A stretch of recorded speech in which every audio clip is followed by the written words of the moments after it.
The Articulate Coven is the original, unofficial podcast and fan community for Anne Rice's Interview with the Vampire and Anne Rice's Immortal universe from AMC and AMC Plus. Welcome to The Articulate Coven. We are your hosts. I'm Joel. I'm Ashley. And we are The Articulate Coven. We are the unofficial fan podcast and community for Anne Rice's Immortal universe, is brought to us by AMC and AMC Plus, but we also cover the books.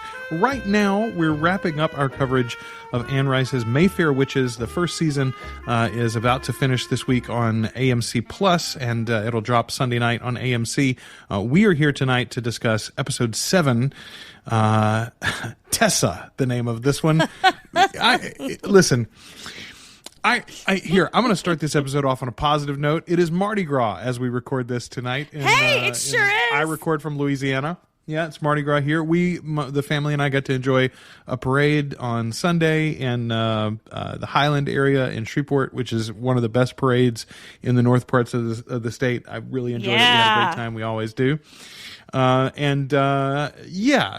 was reminded of the lovely Mardi Gras scene in the finale of Interview with the Vampire from earlier this year, with some posts from AMC. So I'm in a good mood today, regardless of this episode we're going to talk about and the fact that we're about to wrap this thing up. The other thing that I'm in a good mood about, Ashley, I was reminded, again, we're going to start with positivity here. I was reminded we are only 8 days away from the new season of The Mandalorian. Ooh, well, hell yes, that's something all of God's children can look forward to. That's right. Magic Grogu babies I can be excited about. Oh, I can't wait. These magic witches. I don't know how excited we're going to be about this, but we are going to dive into it. And folks, spoilers ahead. One of the things that we have tried to start doing through the coverage of Mayfair Witches, we are trying to do a little bit more of a recap of the episode itself as we go through our discussion, instead of just talking about our thoughts on the episode, trying to tell you what happened in case you've bounced off of this one. I know some of our listeners have definitely given up on Rowan and crew, but we forge ahead. And we begin this evening and this episode in Lasher's memories as Cyprian was lost to time in the past. Ashley, we talked about it last week. I was sort of surprised that we got resolution to this. So much of this season has taught us to expect, perhaps, that this would all happen off screen and Cyp would just be fine again. But no, he's still lost in Lasher's memories, and this is the first time that they've sort of soured the Suzanne storyline, and they did it by sidelining Suzanne. Beautiful scenery still. The cinematography in Scotland is cool, but the fact that this character we've been following through all these flashbacks is now literally like a figment of Lasher's imagination, used as a ploy to bring in Cyprian. Although I will say, as the sister brings him into the cabin to start this whole thing before he gets locked in there with Lasher, I thought for a second they were going to have Cyprian play the Peter Von Obels role and actually be the patriarch that starts the Mayfair family. I thought that Joel, might be why on earth would you think they would do anything that's in the book? Don't be absurd. I honestly thought, that's they're going to do something. I mean, that would be a big departure, right? And nobody travels through time like this. And yeah, but it would be interesting at least to tie those two things together. And here again, one of our Facebook community actually posted earlier today, and I haven't gone and read any of the comments. I don't know what the conversation has been about this, but somebody said, like, I hear a lot of people are unhappy with the show. What would you have done instead? And it's so funny because, Ashley, I never do that sort of thing. I understand how hard it is to write any sort of drama for the stage, for the screen, for movie or TV. And I don't presume to know better than producers and writers do generally. But very honestly, that prompt today has sent me in about 17 different directions. Our conversation last week was sort of the same way. And I've thought to myself so many times, there's honestly something quite decent in what they were trying to do here, making this more of a matriarchal story, making it more about actual paganism or Wiccan practices and the true history of witchcraft as it has happened in human history. All of those things could be interesting. changing the race of the major male character could have been interesting, as it was in Interview with the Vampires adaptation. That's just not what they've done here. Even the changes that they made with Tessa and my complaints there, these could have been interesting stories. It just hasn't played out that way. And I'm hopeful that in a season 2, which is coming, there will be more satisfying storylines to come. I'm not sour on this entire enterprise, but I am struggling to find what they were trying to do and why people with as much pedigree as a lot of the people behind this show have failed so miserably at this one in particular. I don't know. And it started right here at the beginning with this. You have this Cyprian lost in time, Lasher's playing with him, and it goes nowhere. Yeah, no, it goes absolutely nowhere, which is exactly how I feel about most of like the energy. They'll build up energy and then just drop it. It's like just like every rule of like theater and storytelling I've ever been taught, they're breaking it. It's like sitting down in the middle of a really heightened scene and just letting the energy fall out of your ass. You know, it's so strange to me. It's this what feels like kind of sputtering, like you can't quite get your manual transmission and gear up the hill. With this one, it's really strange. And if I've really tried to this past week really think about it in a better mindset of like just completely divorcing myself from the source material as much as humanly possible, you know, and like, well, how would I act how would I think of this if I didn't know anything about this book, if I didn't know anything about these stories or these characters, how would I feel about this show? And I think I would still have a lot of the same complaints about Rowan and about how that character presents herself. I think I would have a lot of complaints about being confused about the relationships within the family. Like these first few scenes are just mind-boggling to me, and I'm so like, and there were things I really liked. That's the other thing. There's parts in there like you totally catch Tessa's mom throwing herself like a fake Lasher party at her house. I guess she stayed up drinking champagne and eating cake with fake rose petals. You know, like there's some really cool stuff in there, but it's like there's not enough of that to keep me excited about what's next, you know? Oh my God, Ashley, I didn't even consider the fact that was all fake, because Lasher's not around. Lasher's not with Tessa. Lasher's not with Rowan. Lasher clearly wasn't hanging out with Tessa's mom. Rowan picks up that rose petal. She picks up that rose petal and she's pressing it between her fingers, and you can tell it's a fake rose petal, you know? And so that's how, I mean, that may not be what they were intending, but that's totally how I took it. I was like, she's throwing herself a fake little Lasher party. Since her daughter won the prize. You're absolutely right. And like, honestly, you could have had a 45-second scene before Rowan gets there with the mom and made that point, and you get this whole inner life in 1 minute. You could have gotten it with you, where you go, oh, this woman dreamed of being the designee her entire life. Like, was never in line for it, wasn't going to happen for her. Right. But she's always sort of wanted it. Her daughter's got a little power, and now she's living vicariously through her. This right. is an interesting, but again, none of that on the screen, friends. No, we don't see any of it. There are good actors in this show. I have to deduce it instead of being shown. There are talented people behind the camera. There are talented people in the writer's room and the executive producers. I didn't know Ashford is the other co-creator who finally spoke this week on the official podcast, by the way. But I wasn't familiar with either of these women's work. However, if you go back and look, Masters of Sex was a very popular series, award-winning series. Lots of people loved it. Most of the fans that I've talked to said it kind of goes off the rails in the end. It's a less satisfying conclusion, but still very, very good stuff in the beginning. Same thing with The Pacific, another movie, another show with these women tied to it, and tons of awards, lots of praise for that series. Everybody that's seen it says it's so great. You got to get into The Pacific. Really, really good stuff. I don't know what's gone wrong here. I mean, other than a lack of interest or knowledge of the source material, although there again in the official podcast this week, not Spalding, the other co-creator, I just said her name, Ashford, I think is her last name. Right. She mentioned that she met Anne 20 some odd years ago when they were supposed to be working on a TV project together, an original TV project.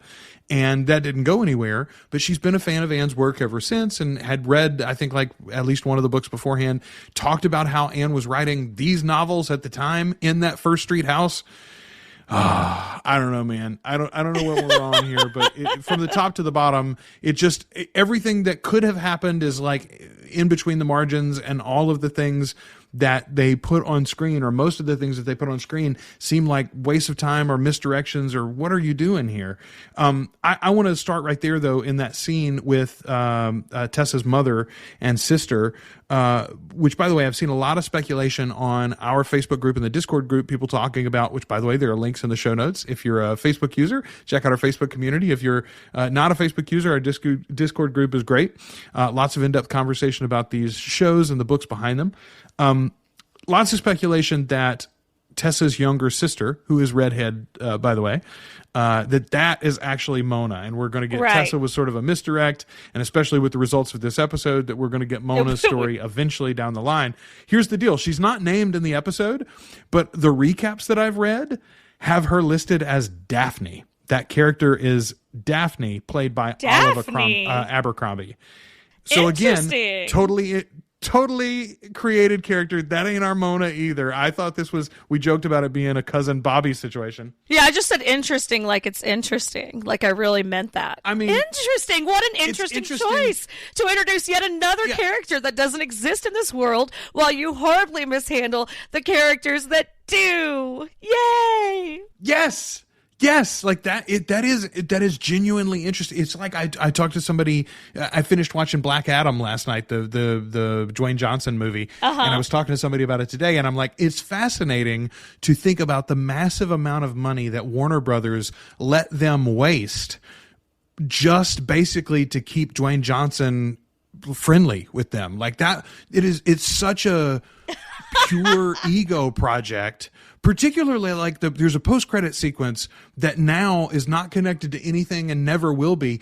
And it turns out Warner Brothers knew that when they let him film it, but they paid what, $5 million, $10 million to film that post-credit sequence?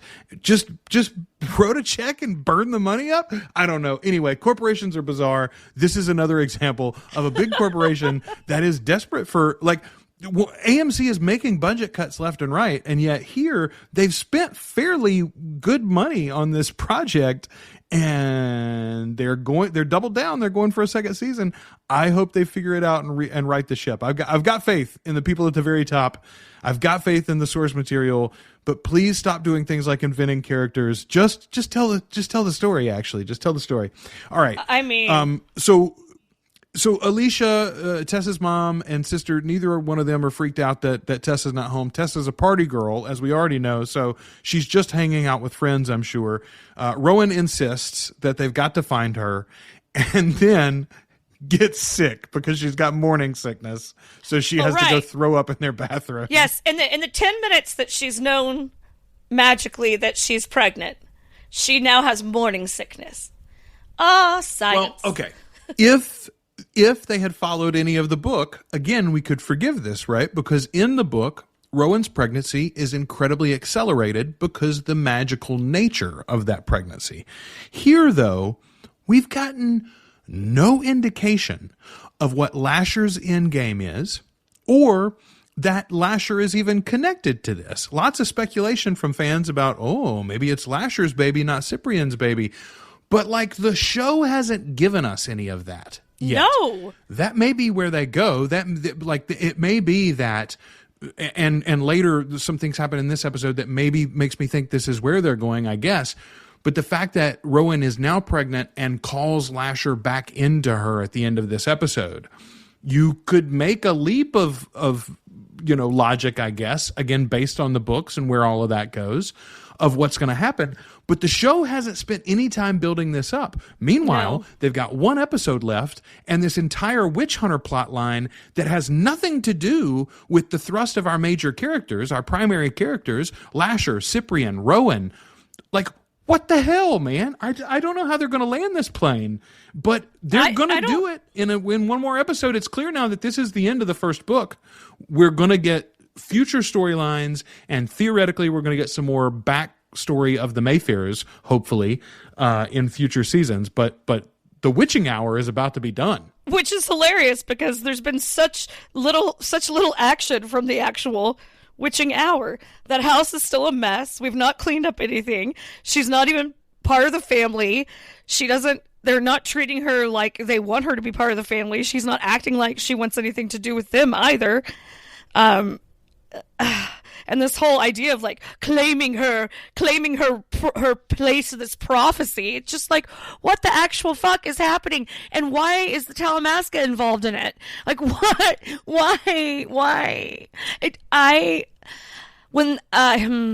I'm trying not to get too far ahead of our chat because I know we want to do some recappage. But my God, like some of these reveals in this episode were so like number one, not exciting. Number two, not a surprise. Number three, completely don't make any sense in the realm of this world that we live in and that we have to continue to live in because our vampires are going to cross over and dance in it.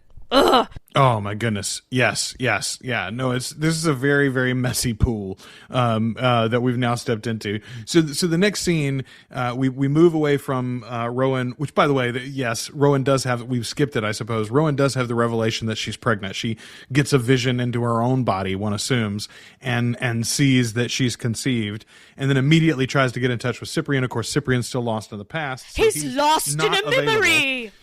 Yeah, right. So finally, we get caught up with Tessa. At the end of last episode, Tessa's gotten captured in the woods by our creeper witch hunters, and now here she is locked up like Black Snake Moan. I do want to give. I do want to give the makeup folks a shout out. She looks like shit, man. She looks like she has been through it. Her mascara's everywhere. She looks real like she's been through some shit. So kudos there. So here's my problem though, Ashley. This entire sequence is just straight up sexualized in this show. It was startling to me. Hang on, I want to go to the actual note that I wrote down. I said, what is this show doing? They sexualized the creepy morgue guy taking the rag out of Tessa's mouth even. Yeah. They linger on their mouths. They linger on drops of sweat. They do the fade in when I started to call her Mona. They do the fade in when Tessa does the glamour thing, and it's like the soft wash filter on the cameras. I like all of it is played with like a leering eye, and I just can't imagine women being at the top of this, being in charge and thinking that this is what anybody wants. Like, I don't get it, man.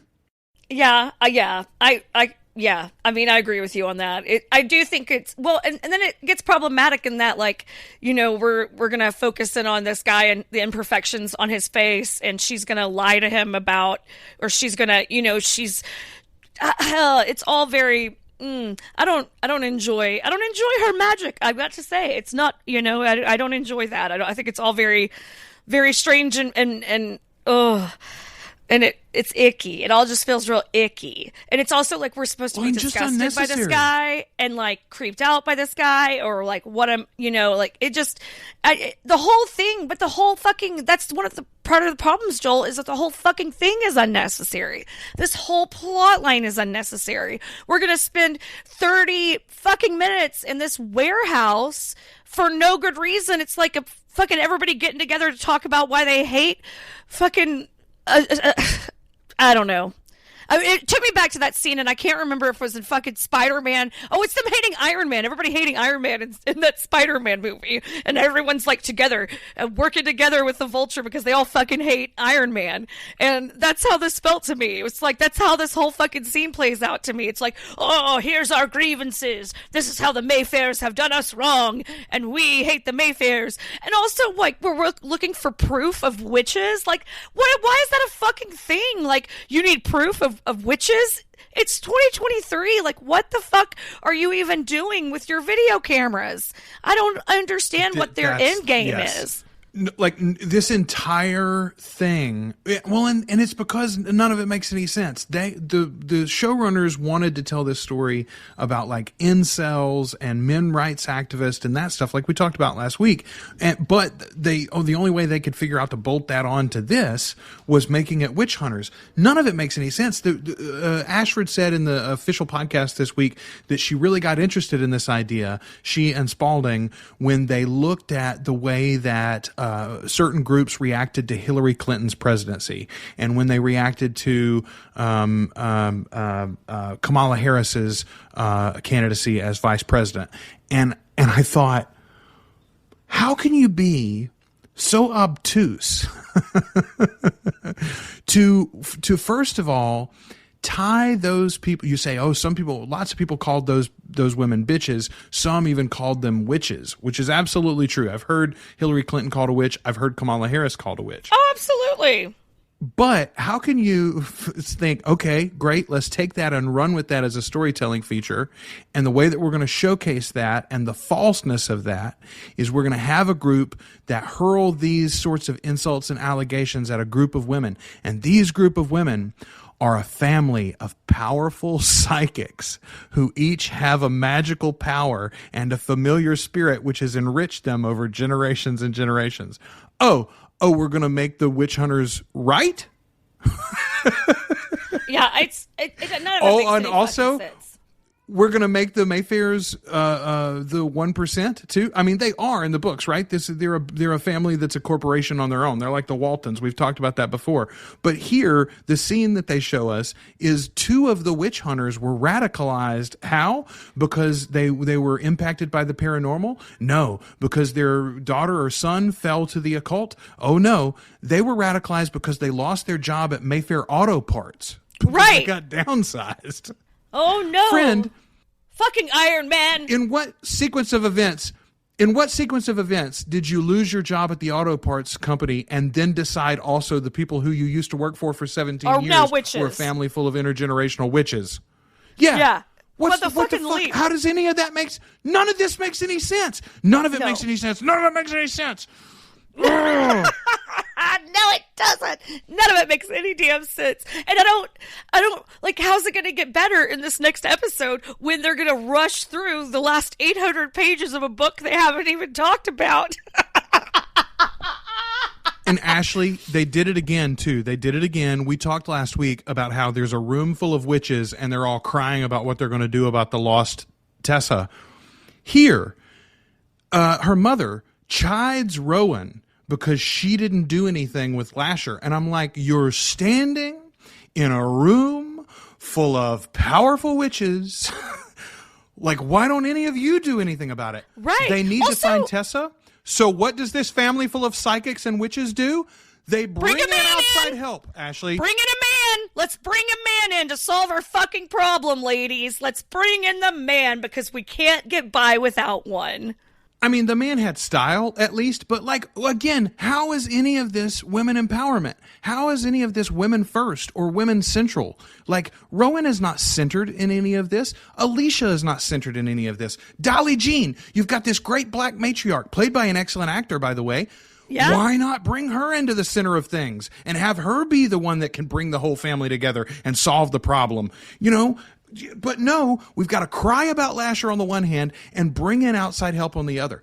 They didn't even call this dude a Mayfair. Like, he's not like Julian's great grandson, as far as we. But again, in this universe, Julian didn't really have power. He bargained for it. Right. Exactly. How also loosey-goosey everybody is with fucking Lasher. Like, everybody is on this fucking first name basis with Lasher. Oh man, like, that's so. I hadn't even noticed it. But like, everybody's constantly talking about him. Like, they all know him. They all know what he does. They all know he's around. They all expect him to be doing Lasher-y things. You know, like, it's so strange and it's not, to me. It's not like they don't get it either, right? Because in the first episode, they do a great job. Several different people refer to him or the man in episode 1. The man, yeah. Which is how literally everyone in the family refers to him as the man, except the designee, basically. Everyone in the family refers to the man in the books. Everyone outside the family refers even Aunt to Coral. The man. Like, yes! That's how he's referred to, even when they're talking, like if they're talking amongst themselves about him, they don't call him Lasher. You know, like that's so, it's just, and I know that doesn't matter. In the whole realm of the storytelling, it doesn't matter. But when I'm this fucking annoyed about these fucking incel witch hunters and etc. bullshit, this is just one more thing that pushes me over the edge about this. Okay. Then we're revealed when Cyprian finally comes back to the world, which, by the way, effectively, again, like a very similar thing to what we've already seen several times with this magic. It's like another version of being pulled through time and space kind of deal. Whatever. Right. I'm fine with it. He's finally back in our storyline, and now he's back with the Talamasca. Oh my gosh, guys, do you know Lasher's going to do something crazy? Stuff's going down. And here's our non-British boss. Oh, Cyprian, you've been working so hard. Why don't you come with me? I've got just the place for you. Reveal, ha ha ha, we're I'm dirty a villain. too. I'm working with the Mayfairs. At first I was all mad. I was like, so you're telling me like Cortland Mayfair just owns the Talamasca? This is the way this works? However, and again, maybe I'm looking for positive stones under moss where there aren't any, but let's assume that they've got a direction for this. Two things come to mind. First of all, in the later books of this series, and in the Taltos book especially, there is a group of the Talamasca who is sort of nefarious, but it's like a small sect, and they've got their own sort of plans and ends. The other thing that I'll say without spoiling anything specifically, in the later Vampire Chronicles books, we get some backstory on the Talamasca, and some of what we hear in those books and some of what we come to understand in those books would make it sort of more understandable and interesting, and good storytelling possibilities could come out of it if there was a group of the Talamasca who were very focused on, and this is what I'm hoping is happening here. I hope this group is not so much aligned with Cortland as they are their end goal also happens to be Cortland's end goal, which I hope is Lasher's incarnation. I think that Cortland, for whatever reason, has been working towards that. And I think this group in the Talamasca is not really a fan of Cortland. They're not his allies or lackeys. It's that they want to see Lasher incarnated for whatever reason. Why? Well, why? Okay. Why, Joel? Why? It's not going to happen in the show. I don't really have hope that they're going to do it. But there are some things in the book that you could sort of backfill and retroactively connect and be like, well, this reason and this thing connect. And so this could be a hint at some things that are revealed about the Talamasca in the later books. I don't have faith. That's very true. I don't have faith that they're going to go there. Yeah. You are right. And it does that does play into my whole idea of this like little sect of the Talamasca being quite a shit show. Because they clearly are quite a shit show. So it kind of plays into that as far as as the way I see it. So I could kind of see that, but still, it's just, I don't understand why they would want to unleash this thing that they don't understand, that they, and it seems like a really dangerous experiment to be a part of. You know what I mean? Like, okay, well, let's get this witch knocked up and see what happens. You know, it's just like, it just seems like a risky play to make on purpose for anybody. It's a risky play.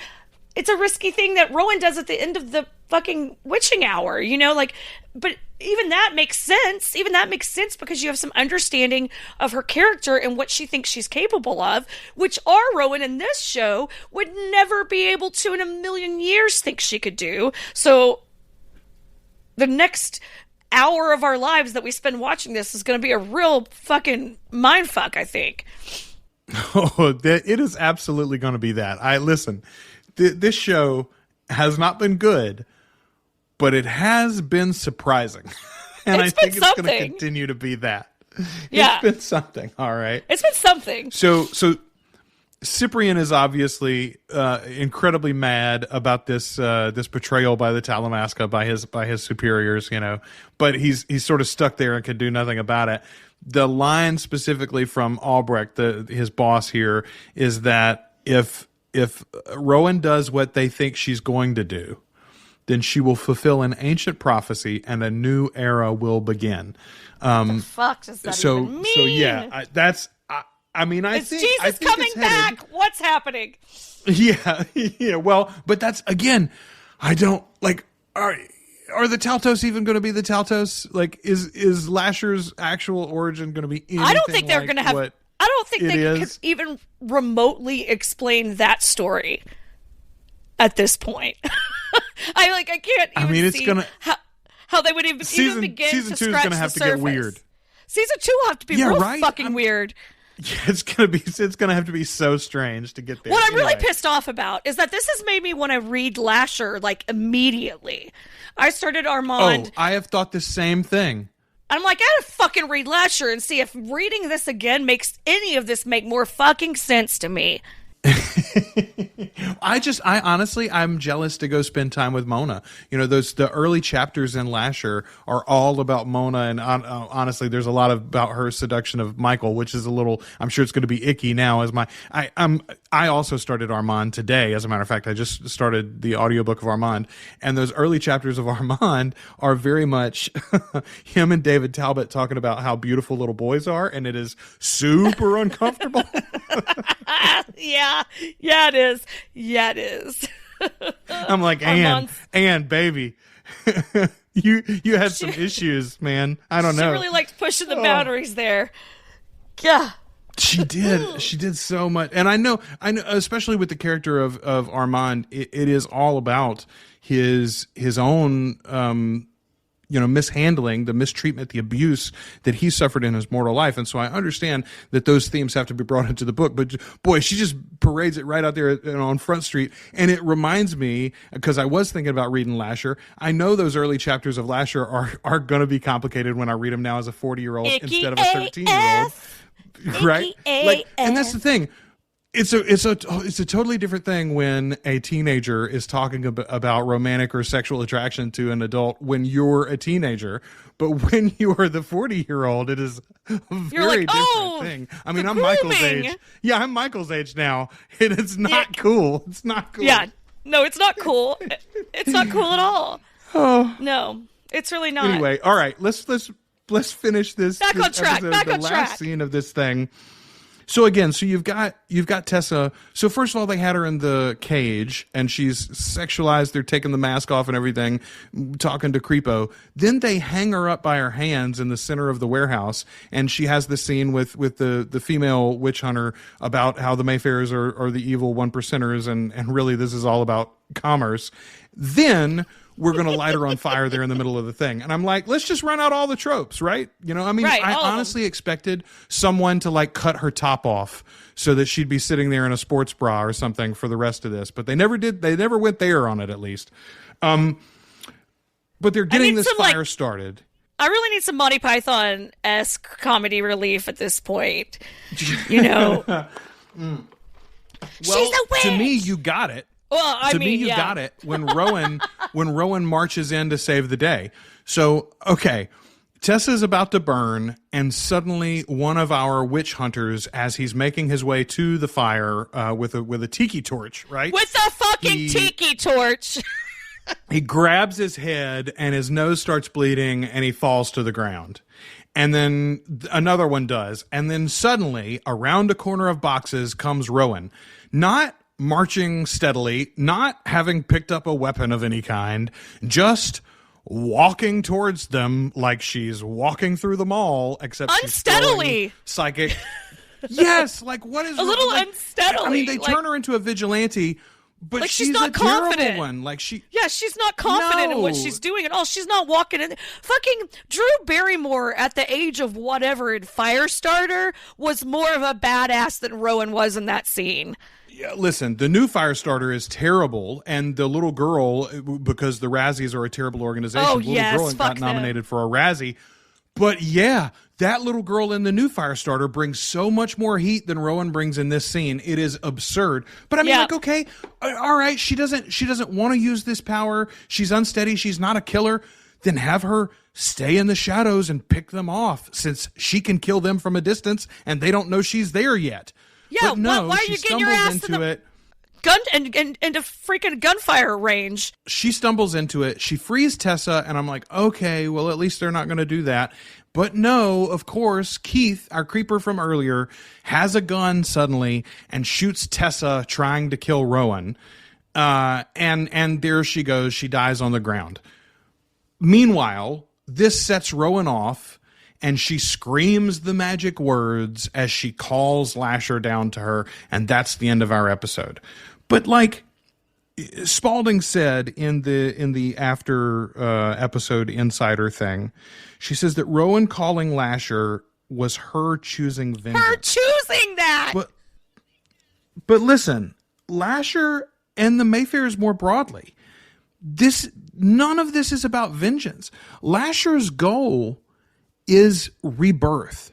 Lasher's entire enterprise with the Mayfairs is about the salvation and continuation of his species. He falls in love with the Mayfairs over the course of the centuries. Now, he is not human, and his love is not our love, but he has genuine affection for these women in this family.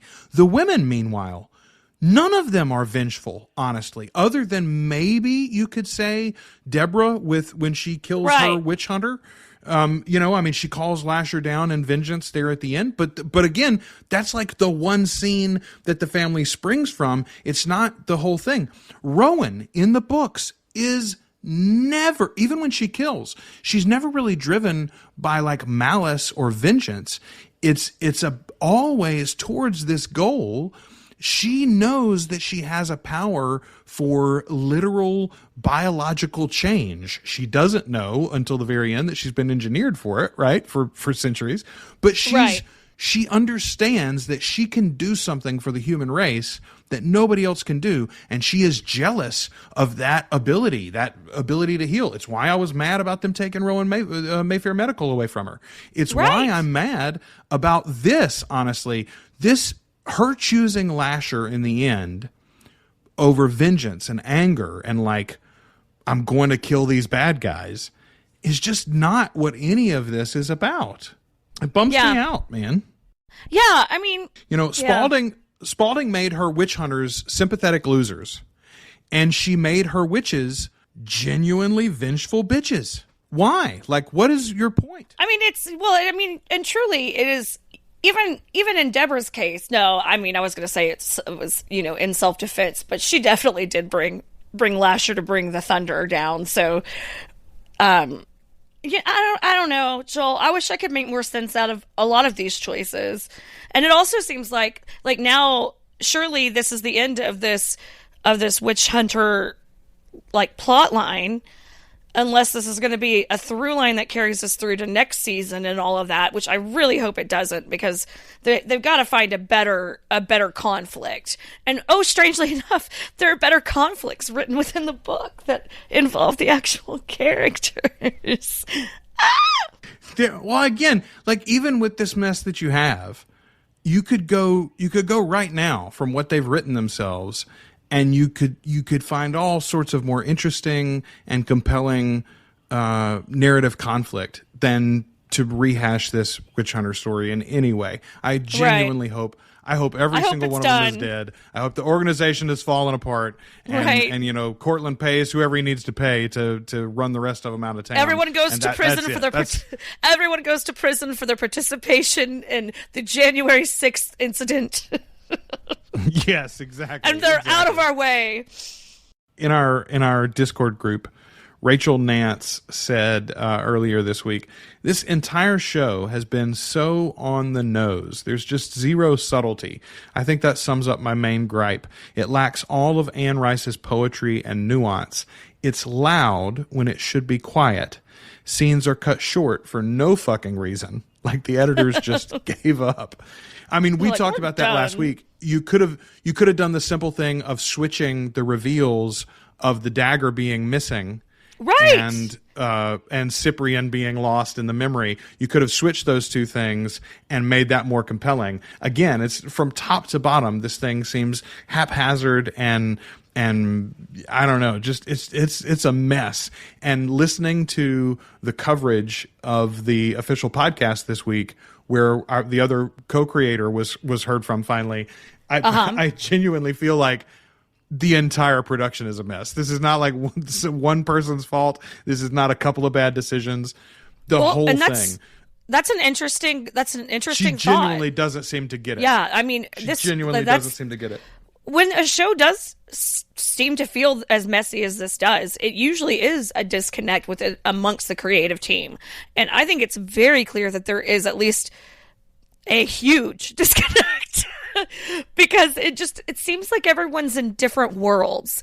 It seems like everyone's in a different show. It's like they all got different versions of this script and they're all in different genres, and now we've mashed them together. We brought them all together after a disastrous rehearsal process and just thought hopefully it'll work. What's the line from Shakespeare in Love? I don't know. It sort of works out on the day. That's the magic. Yeah, of exactly. Exactly. Yes. It all seems to come together. It's just magic. Okay. Thank God. I want to talk a little bit about speculation. So if you are not a book reader and you don't want any potential spoilers, now's your time to bounce off. Watch the 8th episode this week and join us for our finale discussion coming up as soon as we can get it out to you next weekend. But I want to dive into this discussion of the Talamasca a little bit further. Okay, so in the later Vampire Chronicles, there are actually several of those books that touch on different aspects of the Talamasca's background.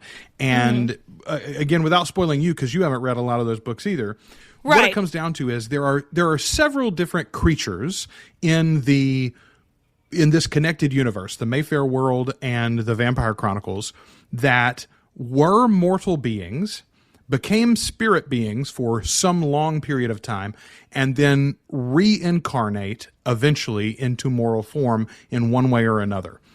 A couple of those characters are actually founders of the Talamasca, as it turns out. In their spirit form, they sort of fostered the creation of this group and organized it over time as the sort of unseen masters of the organization.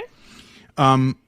Obviously, in the Vampire Chronicles, the character of Amel, the central character that becomes the animating force of vampirism, was a spirit creature at one point. In the later books, we discover that spirit came from an actual body that existed at one point, and eventually, again, spoiler, Amel is incarnated in the books, in the novels, directly. So I wonder if they're going to connect Lasher and the Taltos, whatever that ends up becoming in this universe, to those other characters more directly. In the novels, they aren't really. The Mayfair's crossover, but the story of Lasher and the Taltos is not ever really touched on in relation to these things that I've just mentioned from the Vampire Chronicles. It is a very similar story, obviously, since it's a spirit being that came from a mortal body and then eventually again finds a way to incarnate into physical flesh. I think those things are all too connected for this not to be connected in the show, right? If you're building up to the beginnings of vampirism in the interview series and you're going to show how that happened, I think the story of Lasher can be connected to it, and I'm assuming that's what's going on here with the Talamasca story. As I mentioned earlier, though, I've got just zero faith that this creative team is going to put it together in any good way. That's a lot of books they would have had to have read, Joel, and we already know that, at least as far as most of the cast is considered, they really don't want to read a bunch of books. Yeah, right. But that's actually a really good thought, and I love that idea. I hope that there's that much thought into the long game, because this is also one of those things where if they haven't really thought their long game through, this could get real bad. This could get like Lost bad. This could get Oh, worse than Lost. I mean, I think about the worst seasons of True Blood, and this could absolutely get down there. Or again, like, you know, I don't know. I joked on Facebook this week, the early seasons of Charmed would never. Yes, exactly. Prue would never. Listen, those witches would eat these witches up. I don't know. Oh, they would never have to call in a scryer. Those witches got shit done. You know, like, I've seen lots of witches get shit done. These witches have gotten the least done out of any witch. I'm like, should I just rewatch The Craft? Is that what I should be doing with my time right now? Because those witches were baller. You know what I thought about? The scene at the end of this episode where Rowan is screaming the magic words and calling Lasher down. I thought about the episodes where Willow goes dark side. Yeah. And there's an example of a character, right? Who now obviously you had seasons and seasons of great character development there. But there's a character who's soft and shy and nerdy and mousy and not in her power. And yet through terrible circumstances thrust upon her and a little bit of her own pride and whatever. A need for revenge. Up with this, yeah, need for revenge, honestly. She comes up with this vengeful spirit and this massive amount of power and like calm and threatening and just anyway. There's a way to do this, and these people aren't doing it.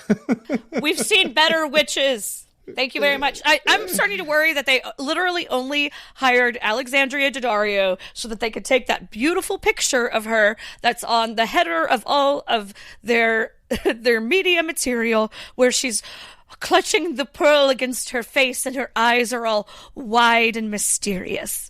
I mean, she's really lovely, but that image, the more that I think about it, that image is closer to like, what's not the Hardy Boys, but what was the girl detective book? Nancy Drew? Like that looks like a Nancy Drew novel. Like honestly, you know? It looks to me like that could be a cover of like the Twilight Ladies witch series.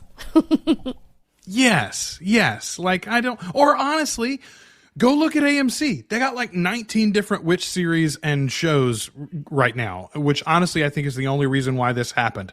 I think they bought all of these books and they were like, well, we'll get this one up because it'll play into the 15,000 different other properties we got that have witch in the title. You know, I don't know, man. I don't know what they're doing. It's a mess. I hope they find a way to nail this and bring it back to something that is, not just an oddity and makes a lot of money theoretically on the back end for Christopher and Ann, which we like to hear about. But yeah, I want them to get paid. I want good TV. Yeah, I want good TV. I do TV though. I do want our guy to get paid. I want Christopher to be making some money off this slop.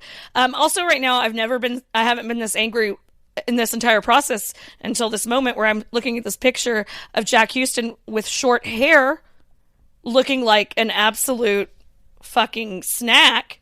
And once again, I'm angry all over again at the way that they have styled him.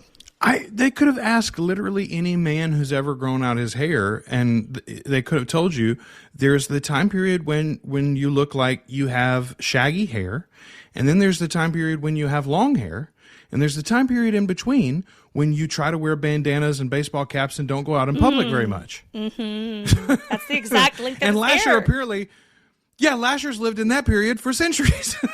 Yeah, bless his heart. When he could have had the short, hot haircut. God bless us all. In the books, don't they say that Lasher looks a lot like Julian? Yes, Joel, but don't even start with that because I'm just going to fucking lose my mind. Yes. I just he looks like Julian because he's mistaken for Julian sometimes. People think that's who they saw when they see him. Ugh. Yes. Like, oh, I saw you out, but here you are in the parlor. What happened? And Julian laughs because it was the man. Anyway, the man. And again, and see, they sort of halfway did that because they put him in these old suits. Where are those suits from? Those are from Julian's time period, probably. But the suits aren't well tailored. Julian's suits would be well tailored. Yes. Why does Lasher look like he's wearing his big brother's suits? It's a mystery that hopefully will be solved in season 2. Y'all, I'm genuinely, I cannot tell you how much I have enjoyed being able to read the comments and not only, by the way, there are a handful of folks that are genuinely enjoying this show, and I would like to thank them, by the way, for giving feedback on why, giving some genuine answers. And look, they're not wrong, right? Like, all of this is subjective. All art is subjective.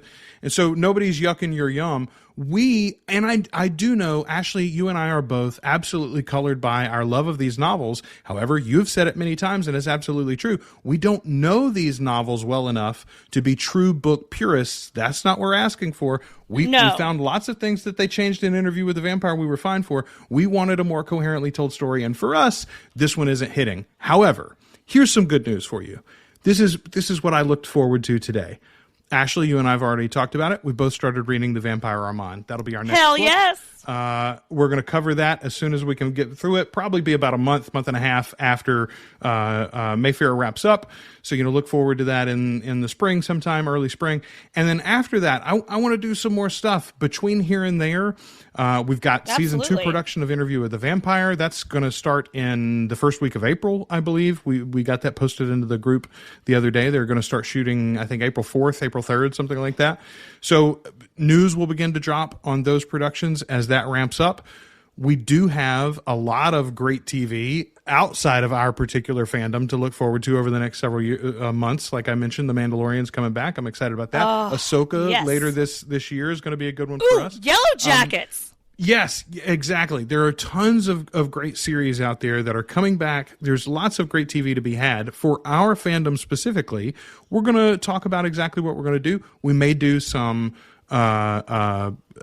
movie commentary episodes where Ashley and I watch the Vampire Chronicle adaptations that have been out there so far. That'd be so and much do a commentary. fun. That'd be a lot of fun, right? Depending upon how long, if we get some idea of when the premiere date for season 2 is going to be, we may even do a full rewatch of season 1 of Interview with the Vampire. I can promise you right now, we're not going to do a full rewatch of season 1 of Mayfair Witches, because there is no reason for us to bring our vitriol back to you, as I guarantee you it would boil with an even higher heat as we go back into those early episodes now. It's true, because we would just be pissed off, but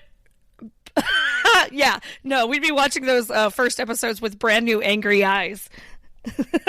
You're right. These motherfuckers left all the marbles on the table. The audacity! These stupid fucking crows! Yeah. So we're not going to do that. But there are a ton of great books to get to. I would still really like to talk to Erico Roberto Paulo about the Anne Rice autobiography that talks about her religious journey. I think that's a really interesting subject to get into. So we've got a lot of things coming up.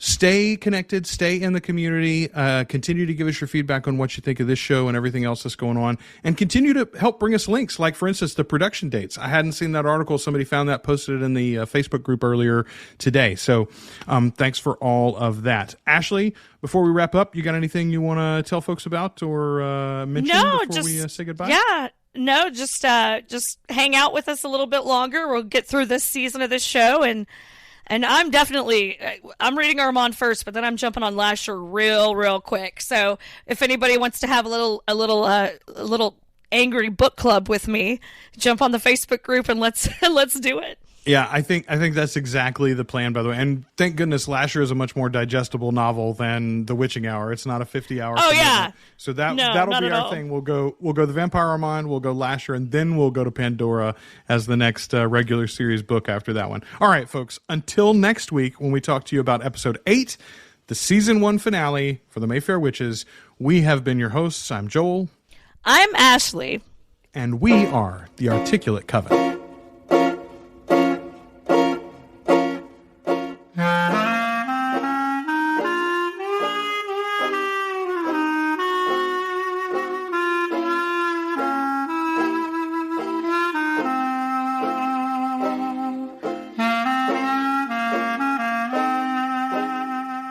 Thanks for listening to The Articulate Coven.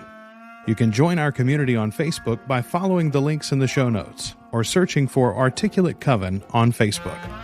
You can subscribe to the show in Apple Podcasts, Spotify, Google Podcasts, or at articulatecoven.com. and share us with your Anne Rice loving friends.